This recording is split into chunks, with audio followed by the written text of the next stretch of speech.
So what's up guys, magandang araw sa inyo lahat, sa mga followers natin na walang sawang sumusuporta. Maraming salamat po sa inyo.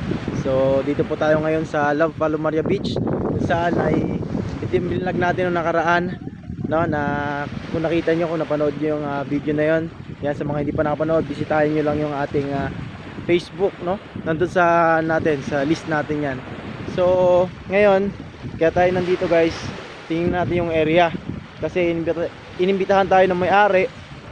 Bukas daw, Sabado, March 11, ay i-drone shot daw natin yung area nila. So sabi ng may-ari, ngayon sana, kaso yung mga tent nila ay hindi pa nakalatag, ilalagay daw nila para okay, maganda tingnan sa mga viewers natin, no? So ngayon, ang ginawa natin ay nagpalipad lang tayo ng drone, pero tinignan natin yung area, no? Tinignan natin yung area kung saan maganda na anggulo na pwedeng i-shot natin. So sana bukas ay magiging maganda yung kuha natin dito sa beach na to, kasi wala pa tayong memory card guys, no? Wala pa tayong memory card na nabili, hindi pa dumating order ko.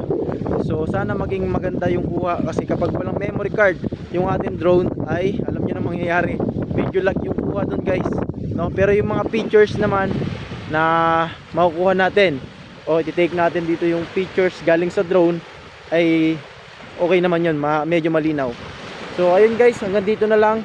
Shout out nga pala sa mga followers natin na nagpapa-shout out. Hindi ko na kayo isa-isahin kasi alam niyo naman, maraming iniisip yung ating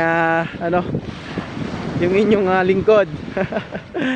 Alam niyo naman, maraming iniisip yung inyong lingkod. So ngayon ay thank you, maraming salamat po sa inyo, sa suporta nyo. Yan, sa walang sawang pagsuporta, thank you very much. Ingat po kayo palagi, at sana'y dumami ang blessing nyo sa araw-araw. Ayan, maraming salamat po. God bless sa lahat.